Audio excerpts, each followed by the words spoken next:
तो इस वक्त की सबसे बड़ी खबर, शिरोमणि अकाली दल को 32 से 35 सीटें संभव, लेकिन आम आदमी पार्टी को 36 से 39 सीटों की उम्मीद। ये सबसे बड़ी खबर है। यही है ओपिनियन पंजाब का, यही है जनता का मूड। शिरोमणि अकाली दल को मिल सकती है 32 से 35 सीटें, लेकिन सबसे ज्यादा सीटें आम आदमी पार्टी को 36 से 39 सीटें, बहुमत से बहुत दूर। लेकिन कांग्रेस पार्टी को 35 से 38 सीटें संभव। जनता का मूड यही है। आम आदमी पार्टी सबसे बड़ी पार्टी, 36 से 39 सीटें। अदिति, तो तस्वीर पंजाब से आपके लिए ये है कि वहां पर किसी भी पार्टी को मेजॉरिटी नहीं मिलने वाली है। ये हंग असेंबली है।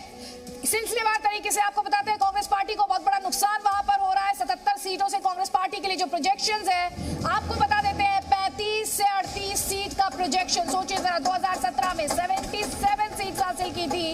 अब कांग्रेस पार्टी के लिए हमारा ओपिनियन पोल का जो प्रोजेक्शन है वो 35 से 38 सीटों का है, यानी मेजॉरिटी मार्क से काफी दूर। शिरोमणि अकाली दल, जिन्हें 2017 में 15 सीट हासिल हुई थी, देखिए जरा कितना बड़ा जंप, 32 से 35 सीटों का प्रोजेक्शन शिरोमणि अकाली दल के लिए, लेकिन ये भी मेजॉरिटी मार्क से दूर। आम आदमी पार्टी जो कि 9% वोट शेयर गेन कर रही थी, फायदा हो रहा था मेजॉरिटी मार्क से। आम आदमी पार्टी भी दूर, क्योंकि आम आदमी पार्टी जिसने 20 सीटें निकाली थी 2017 में, in terms of seats gain कर रही है, और 36 से 39 सीटों का प्रोजेक्शन आम आदमी पार्टी के लिए है। इसके अलावा बीजेपी और उसके अलाइज के लिए 4 से 7 सीटों का प्रोजेक्शन है, जबकि 3 सीटें पिछले 2017 के चुनाव में यहां पर निकाली थी। और अदर्स के लिहाज से अगर बात की जाए तो अदर्स को 2 से 4 सीटें मिल सकती हैं। पिछली बार 2 सीट अदर्स के खाते में गई थी। लेकिन नरेश, हंग असेंबली,